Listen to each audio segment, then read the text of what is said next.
29 รูปเจริญพระพุทธมนต์สืบชะตาหลวงแบบล้านนาวันอาทิตย์ที่ 3 เมษายนเวลา 9 นาฬิกาเป็นต้นไปอาราธนาหัววัดต่างๆทั้งในอำเภอและต่างอำเภอแห่ต้นครัวทานเข้าร่วมทำบุญตลอดวัน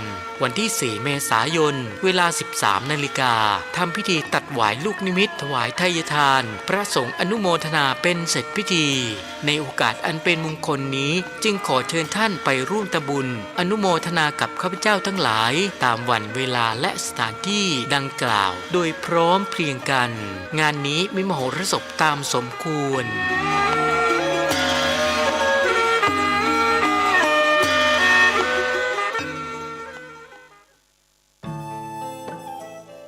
ท่านกำลังติดตามรับฟังสถานีวิทยุกระจายเสียงพระพุทธศาสนาแห่งชาติและสังคมคลื่นเพื่อการศึกษาพระพุทธศาสนาและวัฒนธรรมระบบ FM 104.5 เมกะเฮิรตซ์รายการต่อไปเป็นรายการมรดกธรรมกำเมืองดำเนินรายการโดยพระครูวิสิทธิ์ศรีลาภรณ์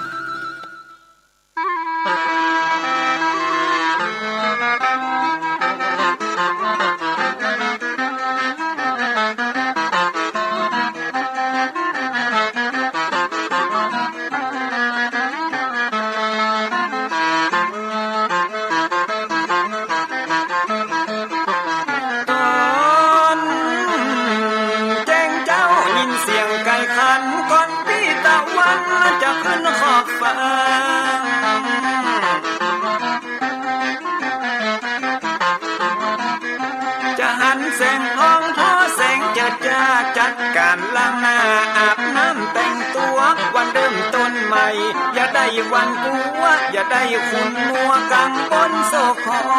ร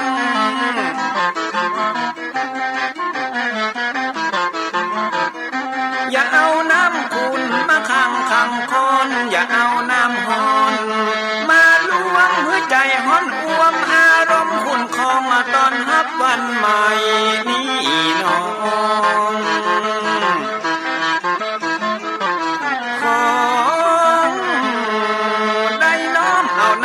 คำสอนของพระชินวรประเสริฐเลิศล้ำ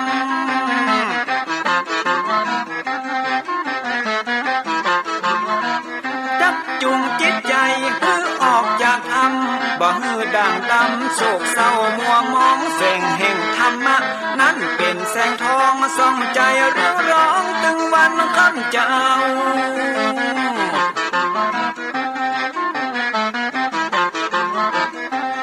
สินมานำเอาธรรมมาเฝ้าคือจิตใจเฮาจุ่มเย็นฝ่าฟันทุกเห็นต่อไปหน้า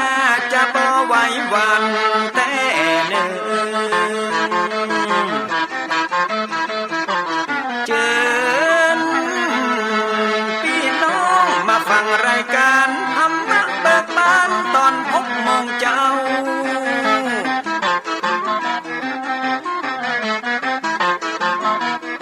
ฟังธรรมปืนเมืองอันเป็นแบบเบาท่านพระครูวิสิทธิ์ศรีลาภรณ์ตั้งใจเจ้าคณะตำบลป่าแดดนอนในเจ้าอาวาสวัดฟังสิ่งคำตนนี้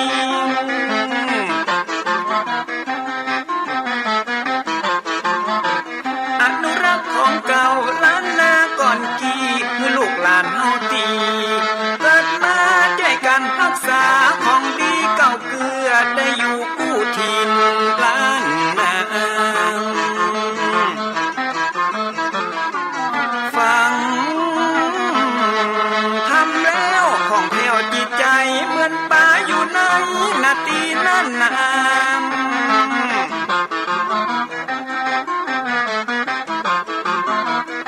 มันไม่สลีอันนี้ไม่กำเหมือนเสืออยู่ธรรมดงดอยคุณเขาสุขของมนุษย์ยิ่งใจหมู่เฮาสุขที่ได้เอาธรรมะห่มตุม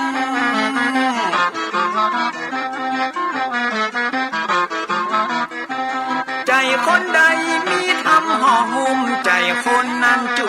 มใจบ้านมันอยู่วิมานเวียงวังจันแก้วบ่มีในเต้าแล้วน้อง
กุลเจ้าขนามตั้งมันป่าแดดหน่อเนื้อนาบุญเจริญพรญาติโยมคุณร่วมบุญร่วมแรงศรัทธาพระเจ้าทันใจคู่วัดวังสิงห์คำบารมีเลิศล้ำญาติโยมเลื่อมใสบูชาครูบาเจ้าศรีวิชัยให้พรมวลมิตรสิทธาพระประจำวันเกิดเสริมดวงชะตาให้อาหารปลาหน้าวัดสุขใจเชิญร่วมบุญสมน้ำพระธาตุน้อมใจอภิวาทขอบุญสุขใจสุขกายไหว้พระขอพรองค์พระเจ้าทันใจ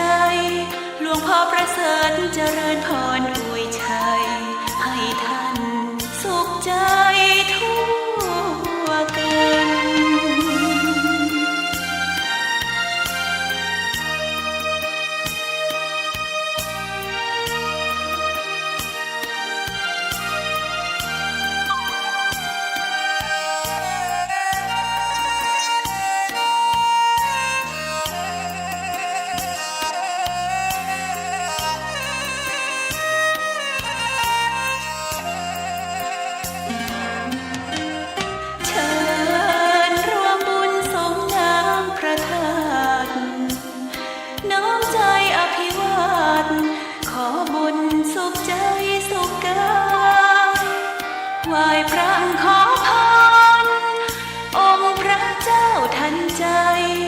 วงพ่อประเสริฐเจริญพรอวยชัยให้ท่านสุขใจทั่วกัน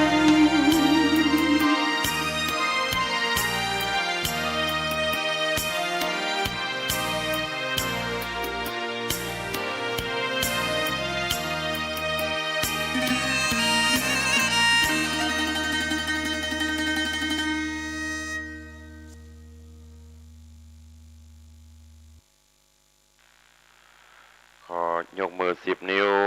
กราบนบนอบน้อมอย่างพระติรัตนะแก้วเจ้าตั้ง3 ประการอันมีพระพุทธเจ้าพระสัทธรรมเจ้าพระสังฆเจ้าอันเป็นสรณะที่เปิ่งที่เคารพนับถืออันสูงสุดในชีวิตกราบคารวะแตบไตรไวยสาปุญญาปารมีธรรมพระเดชพระคุณหลวงปู่พระธรรมมังคลาจารย์ที่ปรึกษาเจ้าคณะภาค7เจ้าอาวาสวัดพระธาตุเจ้าสี่จอมตองพระอารามหลวงพระเดชพระคุณหลวงพ่อท่านเจ้าคุณพระเทพโกศลที่ปรึกษาเจ้าคณะภาค7เจ้าอาวาสวัดศรีโสดาพระอารามหลวงพระเดชพระคุณหลวงพ่อท่านเจ้าคุณพระธรรมราชานุวัตรเจ้าคณะภาค6เจ้าอาวาสวัดพระแก้วจังหวัดเชียงรายพระเดชพระคุณหลวงพ่อท่านเจ้าคุณพระธรรมเสนาบดีรองเจ้าคณะภาค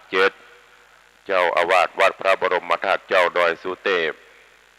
พระเดชพระคุณหลวงพ่อท่านเจ้าคุณพระเทพปริยัติเจ้าคณะจังหวัดเชียงใหม่เจ้าอาวาสวัดเจ็ดยอดพระอารามหลวงจังหวัดเชียงใหม่พระเดชพระคุณหลวงพ่อท่านเจ้าคุณพระเทพสิทธินายกท่านเจ้าคณะจังหวัดเชียงรายเจ้าอาวาสวัดพระสิงห์จังหวัดเชียงรายพระเดชพระคุณหลวงพ่อท่านเจ้าคุณพระราชสิงหวรมุนีรองเจ้าคณะจังหวัดเชียงใหม่เจ้าอาวาสวัดพระสิงห์วรมหาวิหารจังหวัดเชียงใหม่ตลอดจนพระมหาเถรานุเถระเจ้าคณะพระสังฆาธิการภิกขุสงฆ์สามเณรจุตนจุองค์โดยความเคารพเจริญสุขเจริญปอนพอออกไม่ออกสถานบุญสันนิบาตตานเข้าจุหนุ่มเท่าใจยิงวันนี้ก็ขอน้อมต้อนรับทุกท่านเข้าสู่รายการมรดกธรรมกำเมืองทางสถานีวิทยุกระจายเสียงพระพุทธศาสนาแห่งชาติและสังคมคลื่นเพื่อการศึกษาพระพุทธศาสนาและวัฒนธรรม ออกอากาศที่สถานีวิทยุวัดฝ่ายหินตำบลสุเทพอำเภอเมืองจังหวัดเชียงใหม่ในระบบคลื่นความถี่ FM 104.50 เมกะเฮิรตซ์สถานีวิทยุวัดหนองกายตำบลสันปะยาง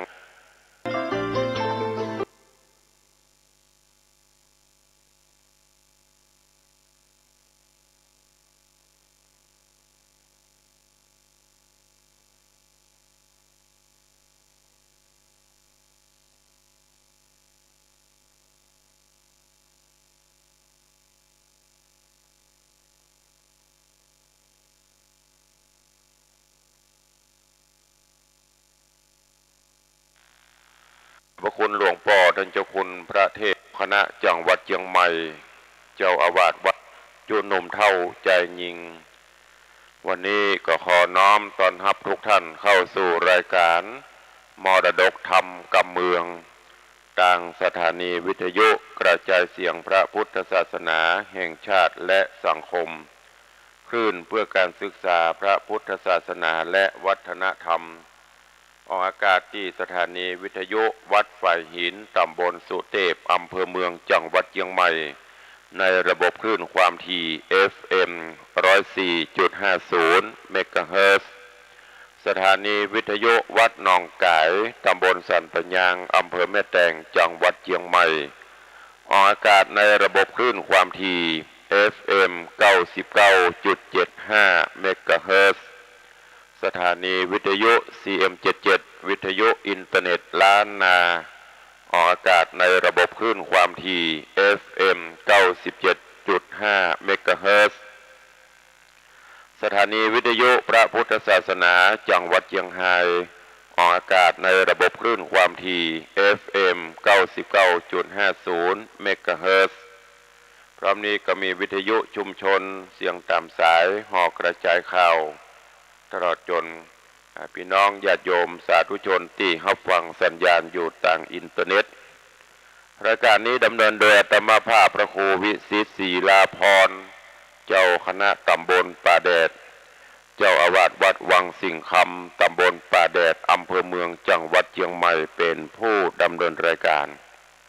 ก็ได้น้อมนำสารธรรมคำสอนแบบพื้นบ้านล้านนาในรายการมรดกธรรมกำเมืองมาพบมาปะญาติโยมสาธุชนเป็นประจำคู่วันก็เจริญปอนญาติโยมทั้งหลายตั้งอกตั้งใจสดับรับฟังต่อไปณโอกาสบัดนี้วันนี้ก็มาฟังกันต่อในเรื่องของพระธรรมเทศนาปืนเมืองเหนือเรื่องจำป่าสี่ต้นที่อาตมาภาพได้นำมาเทศนาฮือท่านทั้งหลายได้รับฟังกันนั่นก็ผ่านไปได้20 กว่าตอนแล้ววันนี้ก็มาถึงตอนใหม่กัน ในเรื่องราวของตอนที่แล้วก็มาถึงที่องค์อมรินทร์พระอินทร์เจ้าฟ้าได้นำปาสีกุมารอันประกอบไปด้วยเศตกุมารปิตราชกุมารสุวรรณบุญภายและนันตกุมารเพื่อที่จะนำปาสี่กุมารเดินต่างไปสู่บ้านสู่จองสู่บ้านสู่เมืองไปเยี่ยมไปเยือนไปหูไปหันป่อแม่ซึ่งโดยเฉพาะแม่ก็เป็นอันที่กึดหอดกึดเติงใครหันแลลูกเพราะตั้งแต่เกิดมาก็ยังบ่เคยได้หันเตื้อถูกเปิ่นใส่ร้ายป้ายสีเกิดลูกเป็นคนแต่ปรากฏว่าไม่เหสีเมียน้อยก็เอามาไปใส่แตนเหี่ยใส่โตดใส่ตาจนกระทั่งต้องปัดต้องพรากจากบ้านจากเมืองต้องปัดต้องพรากจากพ่อจากแม่ไปดังที่เราได้ฟังกันมาแต่ต้นมาถึงในตอนนี้องค์อมรินทร์ซึ่งได้แถลงเปตเป็นป่อพระขาวนำปาเอาตึงสีกุมารล่องลอยนาวาคือเหือไปตามสายน้ำในระหว่างทางก็ได้ไปผ่านด่านผ่านบ้านผ่านเมืองโดยเฉพาะก็จะเป็นเมืองยักษ์เมืองเย็นต่างๆด่านแรกก็ได้ผ่านไปเมืองยักษ์คือเศตกุมาร ออกไปรบไปผาบ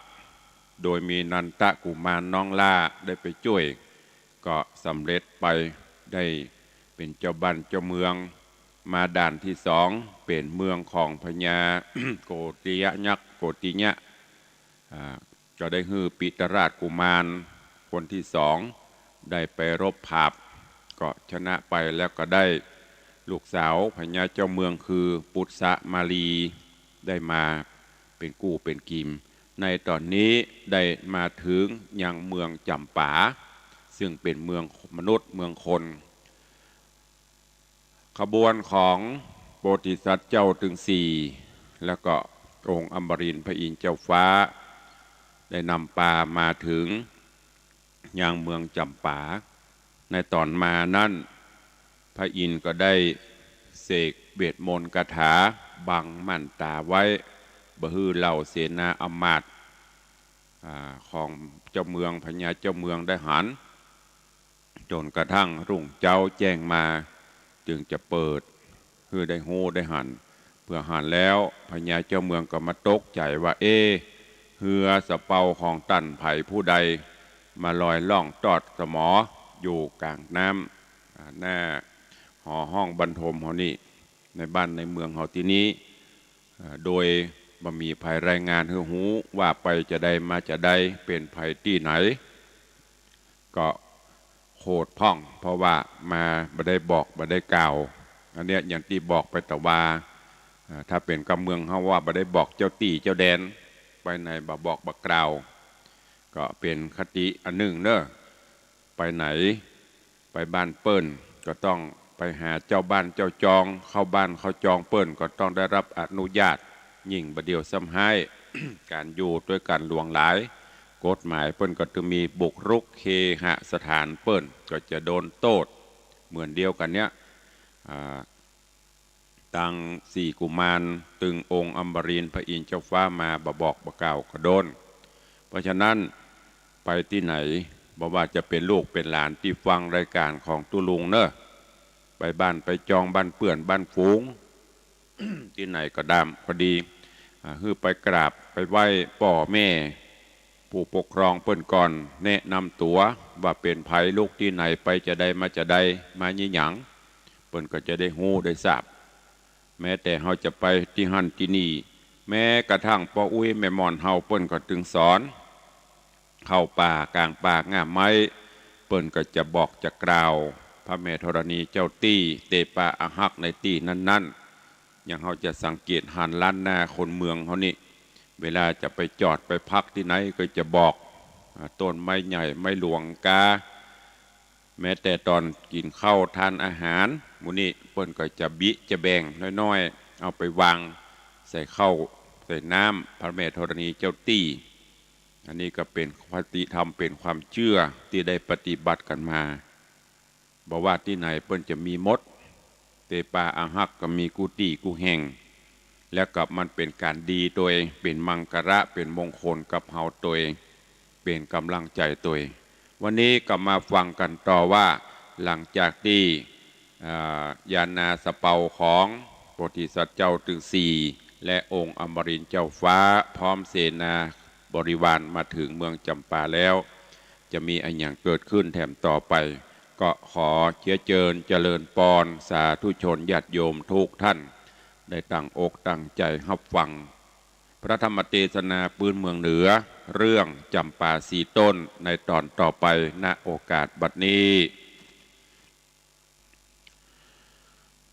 นะโมตัสสะภะคะวะโตอะระหะโตสัมมาสัมพุทธัสสะสาธุโบฟังลาโสตุจันนาสัพปุริสะตังลายตั้งยิงและใจหนุ่มเท่าที่ได้ปากันเล่าติดตามทาดาฟังยังธรรมเทศนาจำปาสี่ตนลำดับมาแถมแล้วเล่าขอเจิญสถานหนุ่มเท่าตั้งหลายจูงตั้งใจหมายทอมทาดาฟังต่อไปนานี้แหละนะ เมื่อนั้นเจ้ากุมารสุวรรณราชฟังโอวาทกำจาแห่งเต้าจำป่ายอดซอยจริงตอบถอยกำไปว่าดูราเจ้าห่อใจยดใหญ่เฮานิสัยเด็กขามีใบหญ้าอ่อนน้อยบ่ไฟห้อยใจโจงบ่ประสงค์สืบสร้างนั่งเมืองกวางเป็นพญาเฮาพาทัดนาไปรอดเมืองเกี้ยวยอดปัญจลนกรแห่งพระภูธรป้อเต่าอันอยู่ดาวแดนไกลโหงเบี้ยงใจนี่ไซเฮาบ่ใจไฟใจหมายขอถวายคืนเราแก่เต้าเจ้าดังอ่อนขอตนผู้ถอนเจ้าจ้างได้สืบสั่งยาวไปส่วนโยธาในอาจกล้าอันความแน่บำไว้ตอดตนตายหลายหลากเฮานี้หากจากยุกยาคืนมาเสียงควายบอกเวนไว้คนใดกันเจ้าไข่กล่าวแล้วก็ยิงธนูเกี่ยวไปหายังแนวบาเหือใหญ่เตปะไทยคุณสวรรค์ก็เลงหานหูเหตุอันธนูวิเศษพดมาจริงใครจะกล่าวถอยแก่เจ้ายอดซอยนอโปธิญาณว่าสุวรรณกุมารพี่เจ้าขนิงเราในใจฮือเจ้าไปอย่าจ้าจีพวกกลาโยธามีนำนาลายแหล่อันล้มแผ่วำวายฮือกลับกลายปีกฟื้นมีชีวิตยื่นคืนมานอปุถธาบุญใหญ่ก็น้อมไว้ขุนสวรรค์แล้วก็ภายผันพดออกมาอยู่นอกนาวาจีโยธามวลหมู่อันมุบมูวำวายลอยตามสายน้ำกวางพ่องติดค้างคำกาตามนาวาน้อยใหญ่ฮือฟื้นใดจุคนนอตาสะปนหนุ่มเนาซ้ำไว้เจ้ากุลเจ้าปอดละสีสวัสดมนดีบอจาสะยองขึ้นฟ้าบัดเดียวแล้วรีบเรียวไว้วองสู่ห้องศาลาเข้าไปหาปีไทยนั่งอยู่ไกลเรียงการยกมือปันจี้ใส่ยังขุนน้อยใหญ่เสนาตังพระจาไพรราชอันกล้อยกลาดเมื่อมอนเป็นดังคอนกองควายฮือฟื้นใดจุคนก็มิงหันและนาเตจนาอันว่าคนตั้งหลายมวลหมู่อันนั่งอยู่นำนามีพญาเป็นเก้าหันสองเจ้ากุมารรูปเยียงคานองค์อาจพันนพิลาศเสมอกันเข้าอัศจรรย์หลายหลากจุโพหากยินกลัว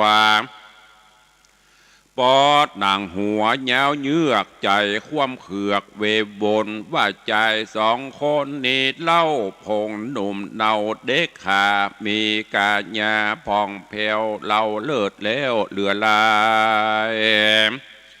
เตียงเป็นสายพี่น้องเกิดห่วมต้องเดียวมาเป็นมนุษย์สาโลกไตหรือเตปะไทยไปโบนหรือยักษ์ภัยโสนหยาบจากราเปตนามาจูริตดีดู ลิธิโดหลายแหล่คนหนึ่งแป้โยธามีนำนาน้อยใหญ่ภาพเสียงไข้เร็วปานคนหนึ่งพันมาสู่บอกกล่าวอูกำได้จีมือไปตอนนาจมพวกกลาโยธาอันมรัดนากองไข้ก็ฟื้นได้ตั้นใจเป็นสันใดดังอีเด็กก่อนกีเดิมมาเจนลุงตาป้าหมอนก็บ่หอนเกยหานเขาป้ากันก้มกล่าวไว้สองเจ้าบุญมีแล้วไขว่าตีถามทีเฮือเสียงตี้สงสัยนอจอมตายยศใหญ่คือเจ้าหนอดไทยนันตะกุมารก็จะขานกล่าวอูฮือเขาหูตามมีแล้วละนีบอจ้าสะยองขึ้นฟ้าเร็วปานรีบพายพันไปสู่อย่างที่อยู่ในเหือก็มีหันและนาตะตาในกาละนันเล่าเต้าผู้เฒ่าจำปาดังเศษนาน้อยใหญ่ซ้ำน้อมไว้ทูลสาขออาราธนาจะใจยังเจ้าหนอดไทยสุวรรณกุมารนอผู้บานโยดยาวหันเป็นเต่าสะเวยเมืองว่าข้าแด่เจ้าบุญเรืองนอลาขออย่าว่าตัดบนขอหับขันดอกไม้เป็นเต่าไทยภาปุรีกิจจะมีหลายหลากผู้ข้าหากอาสาจักต่างตาคำใจบอกเวียนไว้อันใดเขาจะไขร่ำถอยมีบอดน้อยหลายประการสุวรรณกุมารรอดบอดใดก็หับขันดอกไม้เป็นพญาเจ้าปาลาผู้เฒ่าอำมาตย์เก้าคนในเขามีใจชื่นสู่โห่ห้องอยู่เนืองนานแล้วป้าการแวดล้อมเห็นแห่ออมเป็นปริวานนำสู่วันนะกุมารน้อยนาดขึ้นสู่ภาสัตห่อใจกันว่าไปฮอดแล้วก็คือเจ้าหนอกแก้วบุญเหลือสาธิตเหนือเต้นเกวงามเลิศแล้วปานล่างการเต้าผู้บานผู้เฒ่าคือเต้าเจ้าจำปาก็มีอาจญาโปงขาดหืออำมาเตรียมใจรีบเร็วไวบ่จ้าไปนำลูกลายิงเดียวชมชาเลวจื่นจ้อยจื้อนางนาดน้อยสุวรรณปทุมมา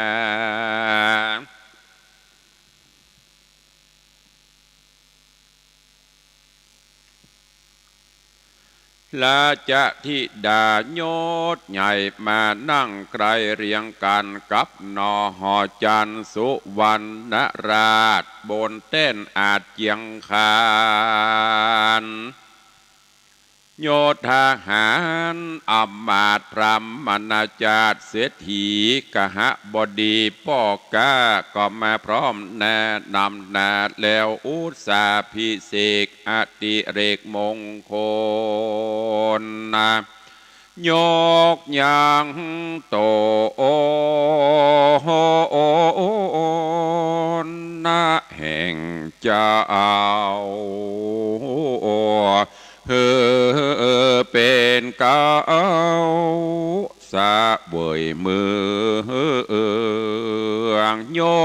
กนางบนเรืองยอดซอยขึ้นเป็นกู้หอยเตวีสะเวยปุรีร่วมเจ้าตามฮีดเก่าเดิมอ่อนก็มิงหันและนาโสสุวรรณราชา อันว่าสุวรรณราชกุมารอยู่สำราญชื่นจ้อยในผาศาสตร์ซอยหอจันทร์ได้3 วันมาหอดก็ลายอดเตวี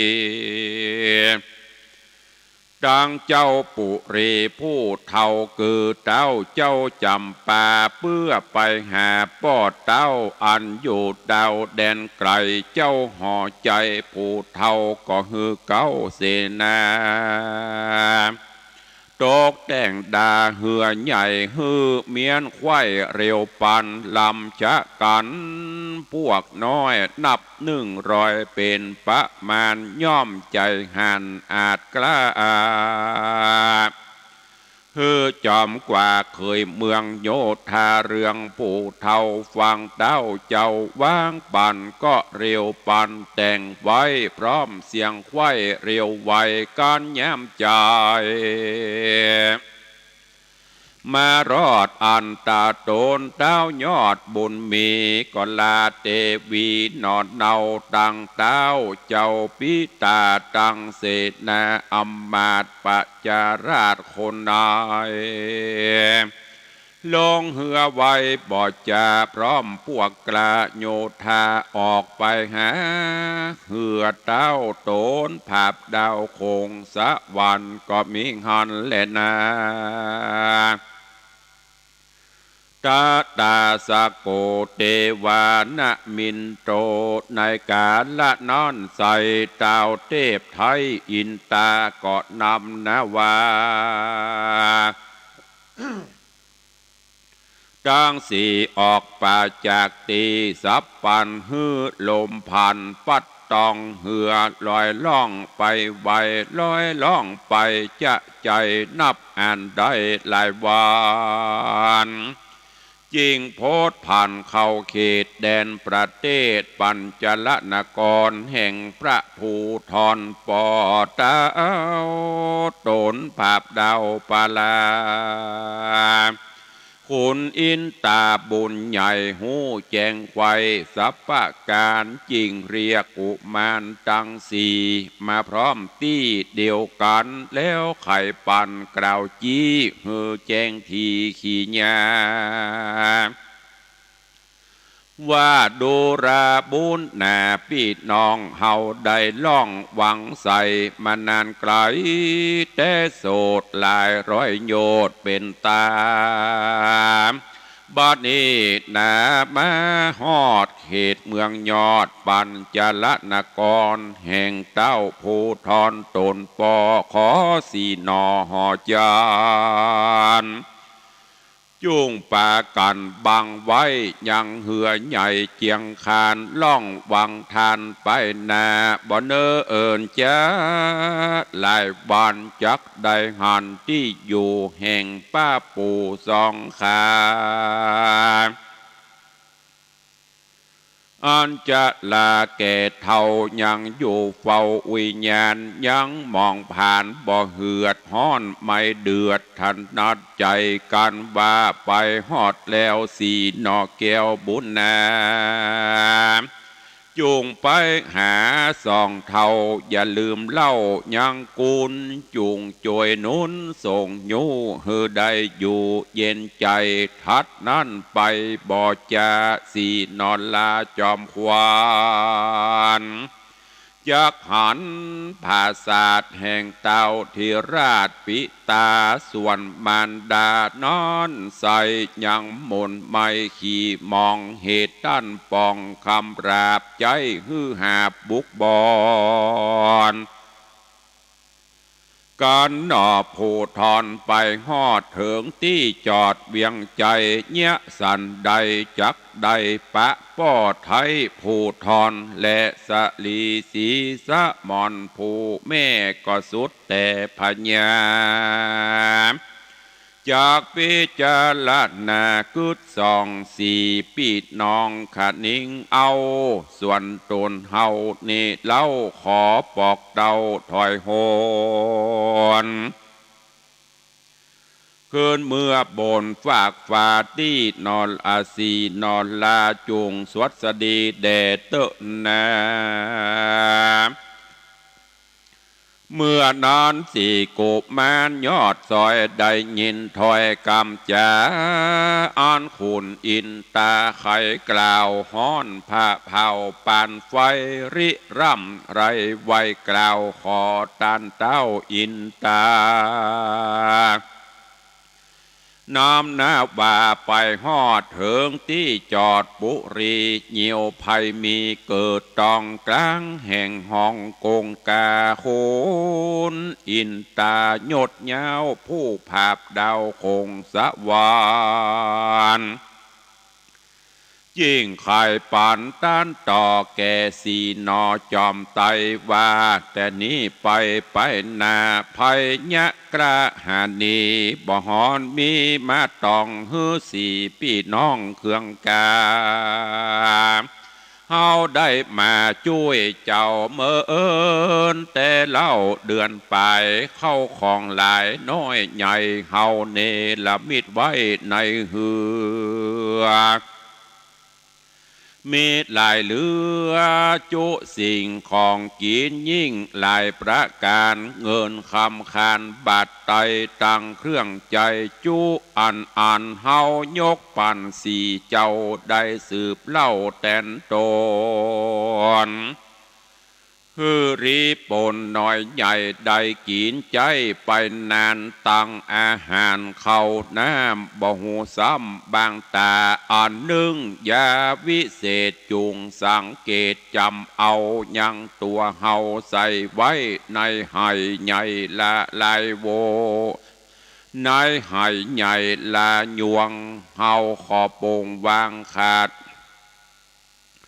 เฮาขอโป้งวางขาดอนุญาตวางปานฮือสีจอมควันบุญใหญ่ได้เอาไว้ใจตามรายการยิ่งใจแก่เท่าผิวมนเศร้านังแยนเอายาเจียงคานโหดหล่อจักหันต่อตาโตน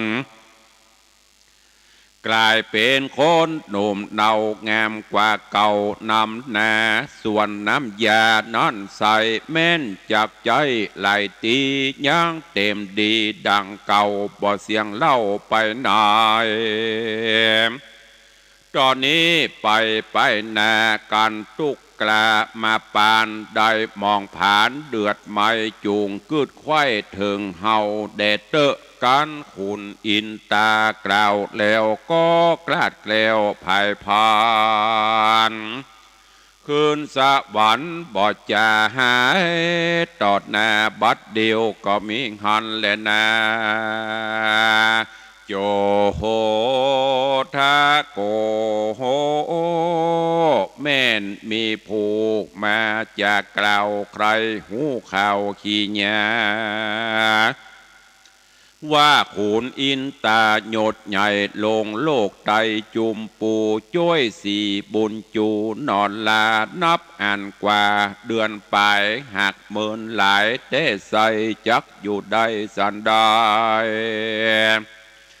จากมีไผ่อยู่เฝ้าแตนเป็นเจ้าเวใจโยนเทวดาบนเตต้องคงเขตห้องตาว่าจริงสาเตี้ยงทำหา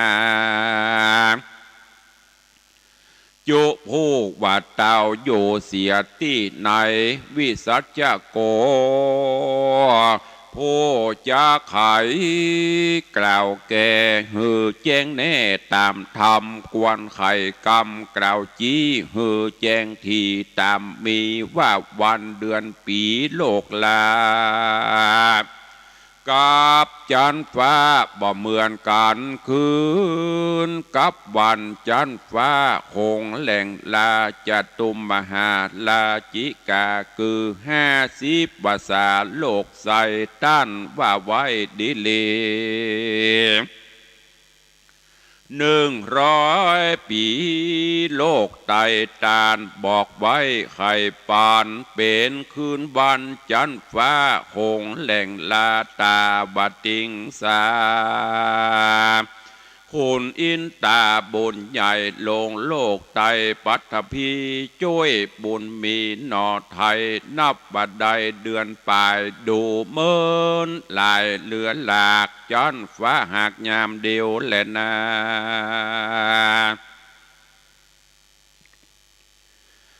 เตพาตะโรการคุณอินตาเจ้าฟ้าลาพรากนาหนีไปสีใส่ใจน้อยนาดก็อภิวาทวันตายังตาปะสาผู้เท่าคือว่าเจ้าละสีสวดมนต์ดีกูลมากอันตนหากเหียนมาบังนาวาเหือไว้ลอยล่องไตไปไวบ่มีไผ่สักผู้จักอาจหูและหานได้3 วันควายจอดจริงไปรอดวิญญาณอันสองผ่านป้าปูหากเฝ้าอยู่รุมราตามคุณอินตาเตปะไทยหากสั่งไว้เป็นไม้4 องค์ใจหันแล้วใจผ่องแผ้วโสมนัสสาจริงหือนาวาจอดย่างที่หิมฝั่งสากรนอภูทรน้องซอยจริงกล่าวถอยไข่กำกับองค์คำพี่เจ้าว่าปู่ย่าเท่าสองขาอันเลี้ยงเฮามาแต่ก่อนเตียงอยู่บ่อนปลายน้อยข้าจักไปแลพอเหือแจงต่อสายตาแล้วจักมากล่าวจี้เหือแจงทีตามมีหนอมุนีกล่าวแล้วก็กลาดเกลี้ยวไกลกลาจากนาบาติอยู่ขึ้นไปสู่ดอนทรายรีพันภายบ่อจาขึ้นสู่ต้าเร็วปันก็ไปหาญาท่าเอาเขียวฟันวุ่มเบาหนังแยนโดตุกผ่านยิ่งล้อมพงหาบน้ำนำต่างเจ้าบุญขวางน้อยนาดก็คืดขวาดขะนิ่งน้อยว่าญ่าเข็นใจนิดเราเตี้ยงเป็นญ่าเท่าอาจนาทาเลี้ยงเฮามาแต่ก่อนแยมน้อยอ่อนหัวตีลักษณะมีที่แจงตามเก้าแห่งกรรมจาอันขุนอินตาเตปะไทยหากบอกไว้เป็นหมายเจ้าคำใจหันแจงจริงจักเส้งจะถามโดยกำงามบอกจะว่าข้าเดป้าใส่ใจเป็นสันได้ตัวป่าหาบน้ำกว่าเดียวใดจุ่มหมู่สายลูกเต่าไปอยู่เสียในเราหรือเขาไปเดือนทองบ่อปอกห้องเกหา หลานนี้มาต่างนาขอหาบกว่าตัวไปป้าใส่ใจอย่าจ้าโป่งฮือคาบัดเดียวเจ้ารีบเร็วเข้าไกลหับหาบน้ำหับหาบได้นำไปแลนานิธิตังขีญาสังวันนาวิเศษจาห้องเหตุธรรมเทศนาจำปาสีต้นก็บังโกมสมเร็จสะเด็จญาติโยมศรัทธาสาธุชนท่านทั้งหลายได้สดับรับฟังธรรมเทศนาจำปาสีต้นก็ผ่านกันไปแถมตอนหนึ่งในตอนนี้ญาณนาสเปาของโพธิสัตว์เจ้าถึงพี่น้องได้ลอยล่องผ่านด่านผ่านเมืองต่างๆมาถึงยังเมืองปัญจละนครอันเป็นเมืองบ้านเกิดเมืองนอนของป่อของแม่ละหลังจากที่ผ่านด่านที่3คือเมืองจำปาพญาเจ้าเมืองได้หันฤทธิเดชแล้วก็ได้ยกเมืองฮือที่แรกต่างสุวรรณบุญผายก็บอกใครฮับเพราะว่า บ่ได้มีจุดประสงค์ที่จะมาเสาะเป็นเจ้าบ้านเจ้าเมืองเฮาเพียงแค่จะผ่านนี่บ่ได้อูจากันตังพญาเจ้าเมืองจำปาก็บ่ยอม ยกขอยกฮือได้ปกครองดูกำเตะสุดท้ายสุวรรณบุญภายก็ฮับหลังจากนั้นป่อพญาจำปาก็ห้องลูกสาวคือสุวรรณปทุมมาเอามายกเวรเกณฑ์เพื่อเป็นมเหสีนั่งแต้นปกครองบ้านปกครองเมืองสุวรรณบุญภายฮับบ้านฮับเมืองจำปาแล้วก็อยู่พอเป็นพิธีประมาณ2-3 วันก็ได้แจ้งวัตถุประสงค์จำนงหมายคือป่อพญาแล้วก็กราบลาพร้อมถึงลาสุวรรณปทุมมาจากนั้นก็ลงสู่ยังเหือสะเปาพร้อมกับพร้อมกันถึง4พี่น้อง จะล่องลอยไปองค์อมรินทร์พระอินทร์เจ้าฟ้าก็ได้นำป่าไปจนถึงที่เมืองปัญจลนครพระอินทร์ก็ได้สั่งฮือถึง4กุมารมาพร้อมแล้วก็บอกเล่าขั้นตอนต่างๆฮือว่าถ้าไปถึงแล้วฮือเสกมนต์เป่าปิดบังก่อนเนอะบ่ฮือไปหันเตื้อด้านแรกนั้นที่เขาจะไปปะใส่ก็ฮือเจ้าไปที่ส่วนอุทยานดอกไม้ที่พ่อแม่แม่ย่าเท่าถึง2ได้เลี้ยงได้ดูแลเจ้าทั้ง4มาบัดนี้โอทุกขเวทเวทนาเนอะฮือไปสอบไปถามก่อนแล้วก็จะหันถ้าอยู่หันแล้วก็จะหันละภาษาแก้ววิมานค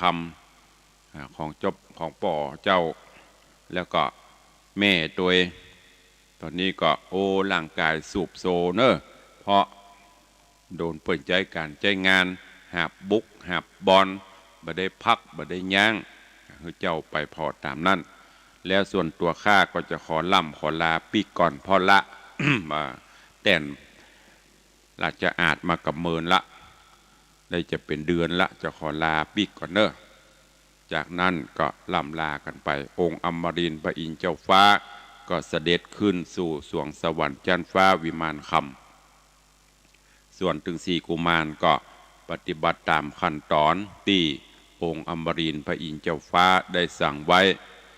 จากนั้นก็เรียกร่ายมนต์คาถายกมือไหว้สาถึงบุญกูลป่อกูลแม่กูลป่อฤาษีที่ได้อบรมพร่ำสอนศิลปะวิทยาต่างๆมาแล้วก็เดินต่างไปถึงยังจุดหมายปลายทางก็ไปพบไปปะที่บ้านที่สวนอุทยานเรื่องราวจะเป็นจะได้ก้อยติดตามฟังกันในตอนต่อไปผูกนี้ขอโป่งวางใบเต้าอีก่อนเนอะก็ม่วนงานขึ้นเรื่อยๆเนอะโดยเฉพาะพระธรรมเทศนาจำปาสีโตนนี่โอถ้าเป็นหนังนี่เป็นหนังยอดฮิตนะวันใดบ่ได้ฟังตอนใดบ่ได้ดูนี่บ่ม่วนก็ตึงหางิดนะเพราะว่าเจนป้าอุ้ยแม่มอนเฮาเพิ่นก็เล่าสู่กันป้าตลอดเรื่องจำปาสีต้นซึ่งในธรรมก็มีเนื้อหาสาระที่จะนำปาไปประพฤติปฏิบัติอย่าง4กุมาร4พี่น้องเนี่ยเปิ้นบักแกงบัแย่งกันโลกลองสังเกตพอมีความฮักใคร่ปรองดองกันฉันทะสามัคคีอย่างปีว่าใดน้องก็ตามด้วยเหตุด้วยผลมันมีการคัดกันถ้าเป็นอย่างเฮาเขาประเดียวกับเป็นมนุษย์ประเดียวนี่กะมันจะลู่กันเนาะเมืองนั้นกูก็จะเอาเมืองนี้กูก็จะเอาลูกสาวพญาเจ้าเมืองคนนั้นก็งามก็จะลู่กันแต่นี่มีอู้กันม่วนอู้กันโล่งโป่งกันปอไปตึกเมืองนั้นคนนั้นลงไปตึกเมืองนี้คนนี้อยู่สืบสายกันไปและที่สำคัญกตัญญูเนี่ยใครหันป่อใครหันแม่ใครหูว่าเป็นจะได้ติดตามพอฟังไปเนอะวันนี้ก็เอาไว้เตออีก่อนเอาแล้วเนาะเวลาหมดเวลาขอนำรายการจากญาติโยมศรัทธาไปก่อนเนาะอยู่ดีมีสุขเหมือนกันจุตนจุองค์จุผู้จุคนเนอะ อายุวันโนสุขังพลังสาธุ